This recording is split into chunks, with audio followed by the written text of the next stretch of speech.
کوئی اگر بندہ فوت ہو یا فوتگی کا اعلان کرنا ہو تو پھر اس کے ساتھ یہ آیت پڑھی جاتی ہے۔ اصل میں اس آیہ مبارکہ کے اس مقام پر پڑھنے کا سبب یہ ہے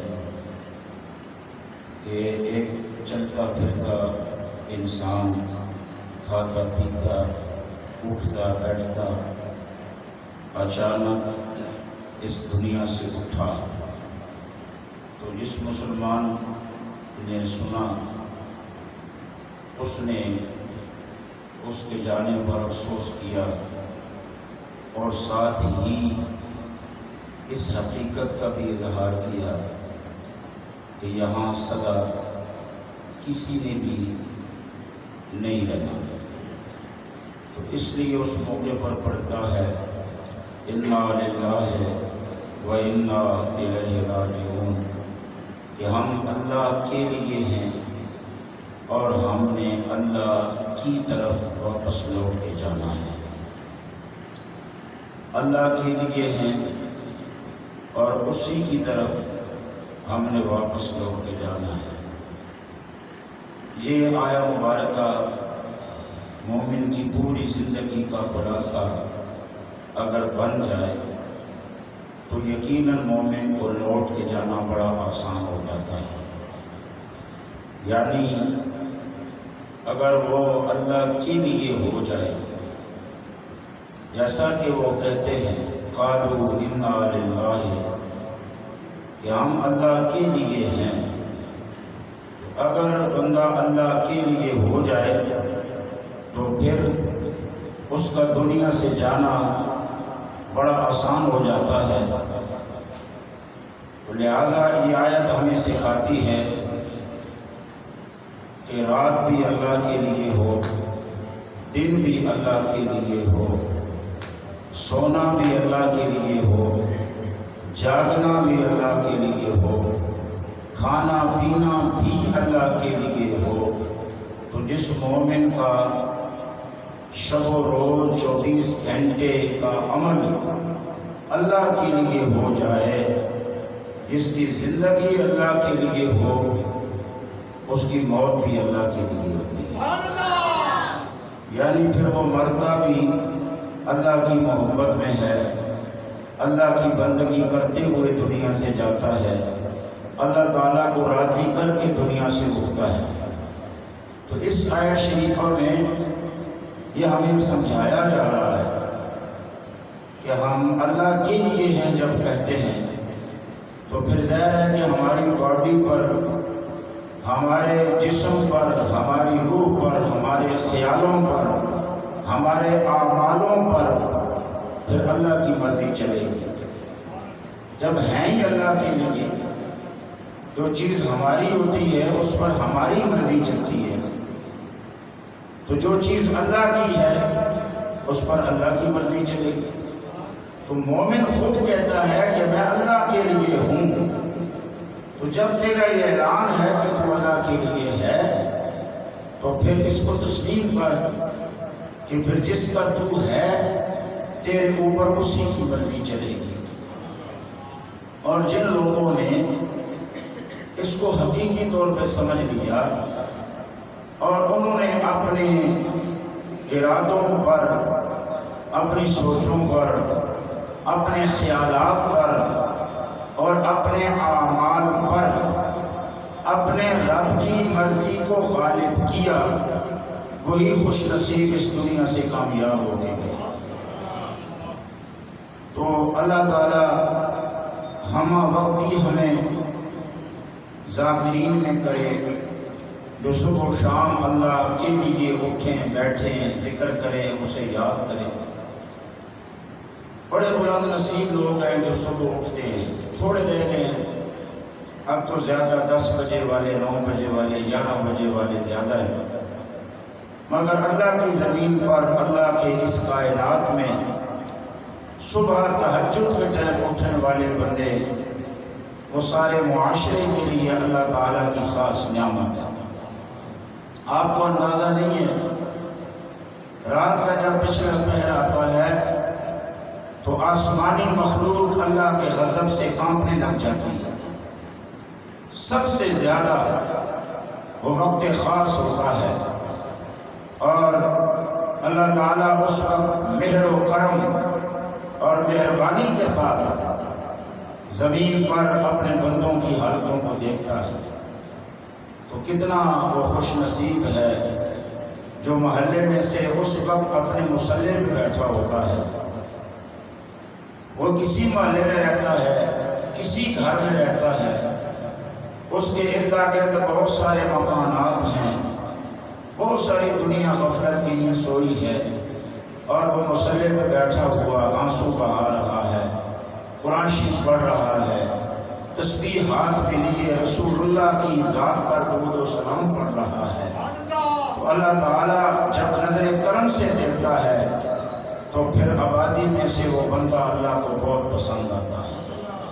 اللہ تعالیٰ اس پر خاص نظر فرماتا ہے کہ نیند اس کی بھی ضرورت ہے، آرام اس کی بھی ضرورت ہے، لیکن اس نے میری خاطر نیند کو چھوڑا ہے، اس نے مجھے منانے کے لیے اپنے سکون کو چھوڑا ہے۔ تو اللہ تعالیٰ اسے مہربانی کی نظر سے دیکھتا ہے اور وہ بندہ پھر پورے محلے کے لیے باعث خیر و برکت ہوتا ہے۔ حضرت داتا صاحب رحمۃ اللہ علیہ لاہور میں ایک اللہ کا بندہ گیا، اس نے رات کے وقت میں کچھ لوگوں کو سڑکوں کے اوپر، سائڈوں کے اوپر مختلف قسم کی حرکات کرتے دیکھا تو وہ ڈر گیا۔ اس نے کہا کہ لاہور تو تباہ ہونا ہی ہونا ہے، جو لوگ ان کی جو حالتیں ہیں، ان حالتوں کی وجہ سے تو یقیناً لاہور نہیں بچ سکتا، لاہور تباہ ہونا ہی ہونا ہے، یہ ان کی حالت ہے۔ اور ایک دوسرا اس کا ہمراز فقیر تھا، اس سے اس نے بات کی کہ یار یہ مناظر جو میں نے دیکھے ہیں یہ تو تباہی کے مناظر ہیں، اور میں سمجھتا ہوں کہ یہ شہر اب بچ نہیں سکتا، یہ مٹے گا، تباہ و برباد ہوگا۔ اس دوسرے فقیر نے کہا رات کا پچھلا پہر آنے دے، پھر تجھے ایک نظارہ کراؤں گا، رات کا پچھلا پہر آنے دے پھر میں تجھے ایک نظارہ کراؤں گا۔ جب رات کا پچھلا پہر آیا تو پھر اٹھے اللہ والے، پھر مصلوں پہ آئے اللہ کو یاد کرنے والے، پھر اللہ کے حضور میں حاضر آئے اللہ سے محبت کرنے والے۔ وہ جو سڑکوں پہ آگے پیچھے ہل کپاڑے کر رہے تھے وہ سارے رات کے پچھلے پہر سو گئے، لیکن اب اٹھے مصلوں پہ بیٹھنے والے۔ جب مصلوں پہ بیٹھنے والے اٹھے بیٹھے اللہ کا ذکر کیا تو پھر اس فقیر نے اپنے ہمراز فقیر سے کہا کہ بے شک جو پہلے تم نے منظر دیکھا تھا وہ ایسا ہی تھا کہ یہ شہر تباہ ہو جاتا، لیکن اسی شہر میں بسنے والے جب مصلے آباد کرتے ہیں تو اللہ کو رحم آ جاتا ہے۔ اللہ فرماتا ہے تمہاری خاطر میں نے انہیں بھی ڈھیل عطا فرمایا، تمہاری خاطر میں انہیں بھی ڈھیل دے رہا ہوں۔ پھر اس فقیر نے کہا کہ ذرا دیکھ تو صحیح علی حجویری کا رات کے وقت میں مالک کی بارگاہ میں حاضری کا کیسا انداز ہے۔ تو داتا صاحب کے وجود کے تو فیض سے اللہ اہل لاہور کی پریشانیوں اور کمزوریوں کے باوجود انہیں بچا لیتا ہے۔ تو اس کا معنی یہ کہ جو مصلوں پہ بیٹھنے والے ہیں، رات کے پچھلے پہر اٹھ کے اللہ کو یاد کرنے والے ہیں، وہ پتہ نہیں کتنے لوگوں کا بھلا کرتے ہیں۔ جب اللہ غضب میں آتا ہے کہ میرا کھاتے ہیں، میرا پیتے ہیں، میری زمین پہ رہتے ہیں، میری دی سانسیں لے رہے ہیں، لیکن مجھے ہی نہیں یاد کرتے، میری نافرمانی میں لگے ہیں، جب وہ غضب میں آتا ہے کوئی ٹوٹے دل والا مصلی بچھا دیتا ہے، کوئی مسکین طبیعت مصلی بچھا کے کہتا ہے معاف کر دے اللہ، معاف کر دے اللہ، تو مالک ہے، معاف کر دے، ہم تیرے کمزور بندے ہیں۔ تو بہت سارے نافرمانوں کی موجودگی میں ایک ٹوٹے دل والا مسکین جب اس سے فریاد کرتا ہے تو وہ فرماتا ہے کہ میری پھر رحمت میرے غضب پر غالب آ جاتی ہے، میری رحمت میرے غضب پر غالب آ جاتی ہے۔ اللہ تعالیٰ سے ہمیشہ عافیت کا سوال کرنا چاہیے۔ ایک حدیث مبارک سنیں، پھر اس سے آپ کو اندازہ ہوگا کہ عافیت کتنی بڑی چیز ہے۔ عافیت جس خوش نصیب کو حاصل ہو جائے اس کی زندگی بڑی آرام سے گزرتی ہے، اور یہ اس پاک ہستی کا کلام ہے جن سے سچا کوئی اللہ نے کائنات میں بھیجا ہی نہیں۔ سب سے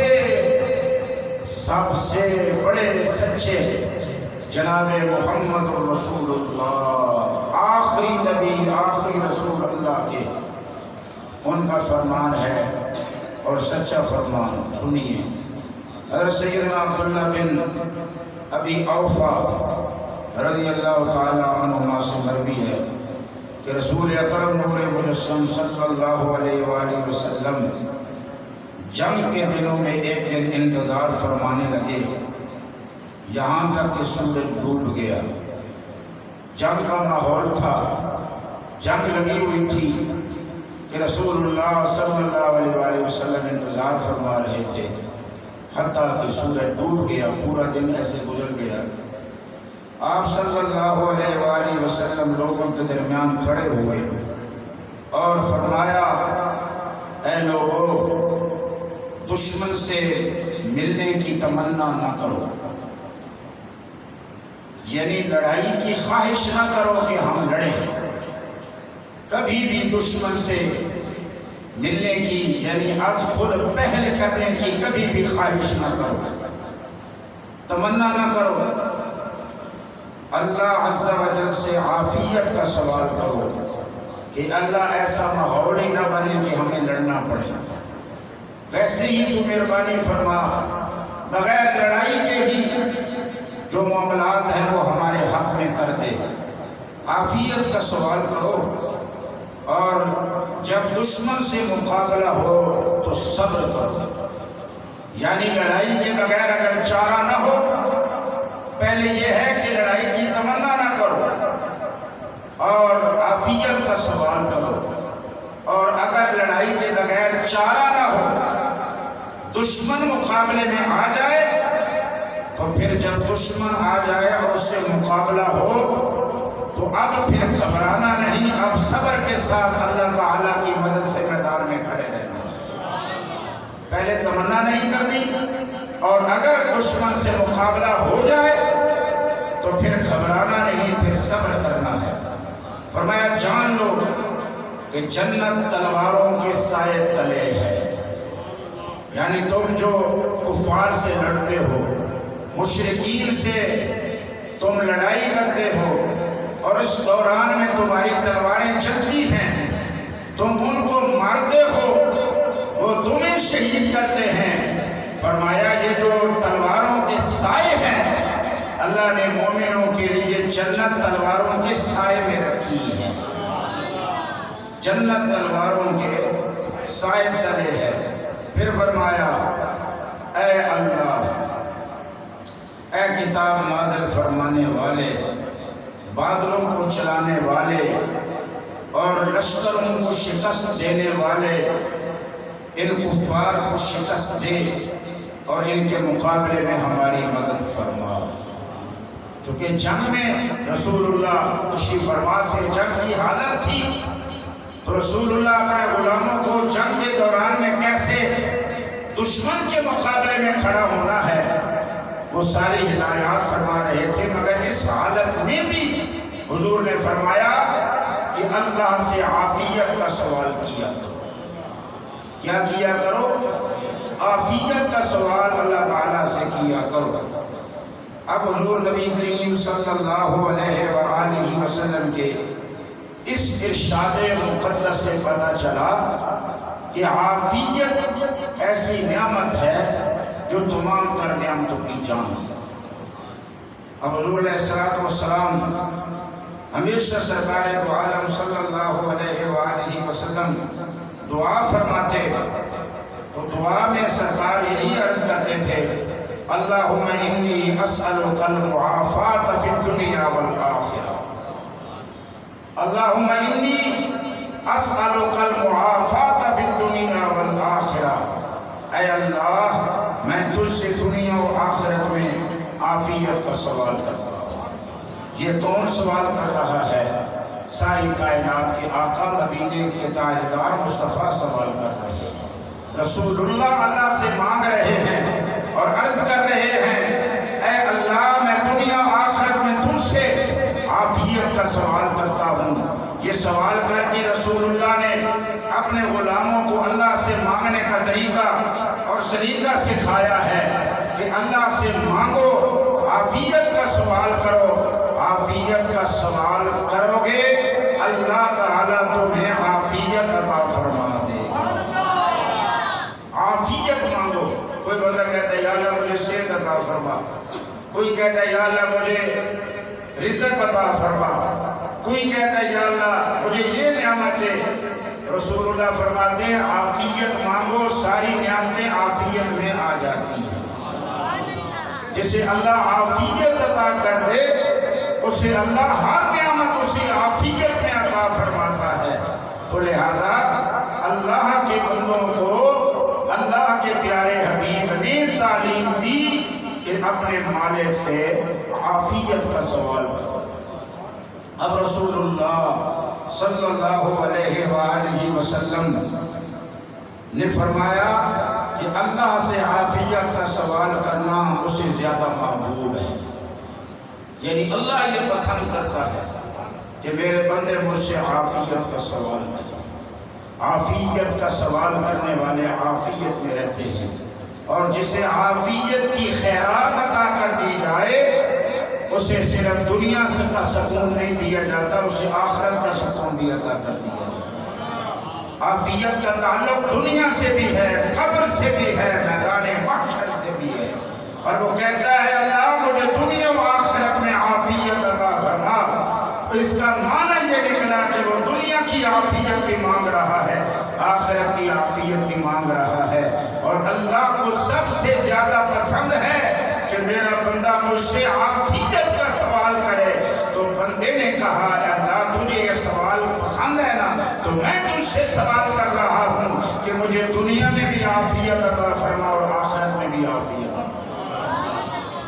سبحان اللہ۔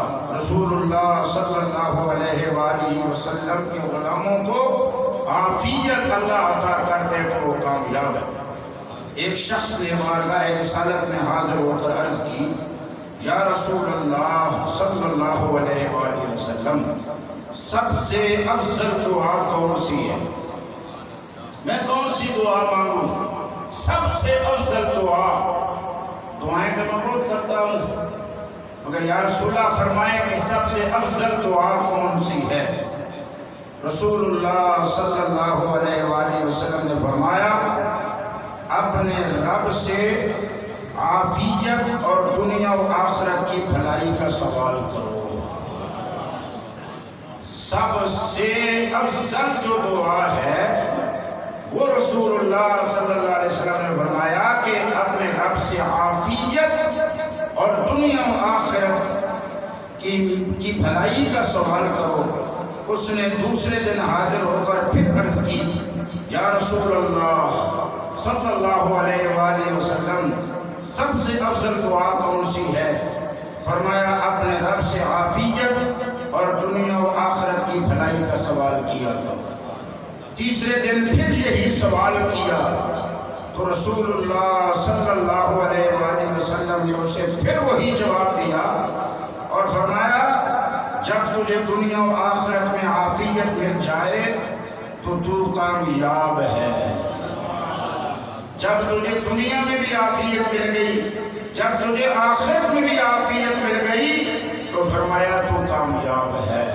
افضل دعا سرکار فرماتے ہیں اللہ سے عافیت کا سوال کرنا، عافیت مانگو اللہ سے عافیت۔ تو آج کل کے حالات آپ کے سامنے ہیں، صبح شام رات دن ایک لمحے میں کیا سے کیا ہو رہا ہے، لہذا ان دنوں میں تو زیادہ ضرورت ہے کہ اس کی بارگاہ میں ہم فریادی بن جائیں اور عافیت کا سوال کریں کہ ہمیں دنیا و آخرت کی عافیت عطا فرما۔ رسول اللہ صلی اللہ علیہ وآلہ وسلم کی ان تعلیمات سے پتہ چلتا ہے کہ اللہ کا جو بندہ اللہ سے مانگتا ہے اللہ اسے پسند فرماتا ہے۔ ہم سے کوئی مانگے نا، بہت بھی اچھا بندہ ہو تو 1-2 مرتبہ ہی سائل کا سوال پورا کرتا ہے، اگر وہی سائل 2-4 مرتبہ لگاتار مانگے تو بندہ تنگ آتا ہے، حتیٰ کہ بعض مرتبہ اس کو دھکا دے کے پرے پھینک دیتا ہے کہ بار بار تنگ کر رہا ہے، ابھی دیا، آدھا گھنٹہ پہلے دیا، گھنٹہ پہلے دیا، 10 منٹ پہلے دیے، پھر مڑ کے مجھ سے مانگتا ہے۔ انسان وہ ہے جس سے بار بار مانگو تو ناراض ہوتا ہے، رحمان وہ ہے جس سے نہ مانگو تو ناراض ہوتا ہے۔ یہ انسان اور رحمان میں فرق ہے۔ انسان سے مانگو تو انسان ناراض ہوتا ہے، رحمان سے نہ مانگو تو رحمان ناراض ہوتا ہے۔ فرمایا مجھ سے سوال کر، میں ہی تیرے سوالوں کو پورا کرنے والا ہوں۔ تو عافیت کا سوال کرنے کا رسول اللہ صلی اللہ علیہ وآلہ وسلم نے حکم دیا، اپنی امت کو تعلیم دی کہ جب اللہ سے مانگو تو پھر اللہ سے عافیت کا سوال کیا۔ رسول اللہ صلی اللہ علیہ وآلہ وسلم کے غلاموں نے یہ جو عافیت کے سوال کیے اور عرضیاں پیش کی، حضرت سیدنا ابو بکر صدیق رضی اللہ تعالی عنہ فرماتے ہیں مجھے عافیت ملے اور میں شکر کروں، یہ مجھے اس سے زیادہ پسند ہے کہ میں بلا میں مبتلا رہوں اور صبر کروں۔ یہ ان کا اپنا نقطہ نظر ہے کہ میرے اندر اللہ نے یہ قوت رکھی ہے کہ میرے اوپر بلا آئے اور میں بلا پر صبر کروں تو اس کا اللہ زیادہ اجر عطا فرماتا ہے۔ اور دوسری طرف دیکھیں سیدنا مولا علی کرم اللہ وجہ الکریم مولا کائنات نے اپنے صاحبزادے سے فرمایا، اے بیٹے کسی کو مقابلہ کے لیے نہ بلاؤ، یعنی کبھی بھی ایسا نہ کرو کہ جنگ کا ماحول بناؤ، ویسے ہی للکارتے رہو، ادھر آؤ جی میں دیکھ لیتا ہوں یہ وہ ایسے باتیں کر کے تو اشتہار نہ دے رہو۔ یہ رسول اللہ کے پیارے محبوب مولا علی کائنات کو جینے کا ڈھنگ سکھا رہے ہیں۔ بیٹے کو سمجھانے کا کیا مقصد ہے کہ میرے بیٹے کے ذریعہ سے قیامت تک لوگوں کو تعلیم ہوگی۔ تو حضرت مولا علی نے اپنے بیٹے سے فرمایا کسی کو مقابلہ کے لیے نہ بلاؤ، اور اگر تمہیں کوئی بلائے تو پھر میدان چھوڑنا بھی نہیں ہے،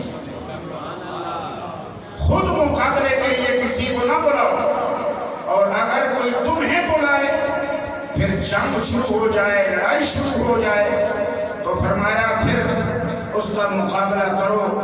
یعنی اس کا مطلب یہ ہے کہ اگر تمہارے اوپر کوئی بات مسلط ہو جائے، جنگ مسلط کر دے، حملہ آور ہو جائے تو پھر تمہارے اوپر لازم ہو جاتا ہے کہ تم اپنا دفاع کرو۔ اور اسلام شریعت اسلامی ہمیں بتاتی ہے کہ رسول اللہ صلی اللہ علیہ وسلم نے جتنی بھی جنگیں کی ہیں سرکار نے دفاعی جنگیں فرمائی۔ رسول اللہ صلی اللہ علیہ وسلم کے غلاموں کا بھی یہی انداز ہے، کسی پر زیادتی نہیں کرتے، پہل نہیں کرتے، اور اگر کوئی ظالم پہل کرے اور حملہ آور ہو جائے تو پھر مصطفیٰ والے میدان میں کھڑے ہوتے ہیں اور کائنات ان کے دلیر ہونے کا نظارہ کرتے ہیں۔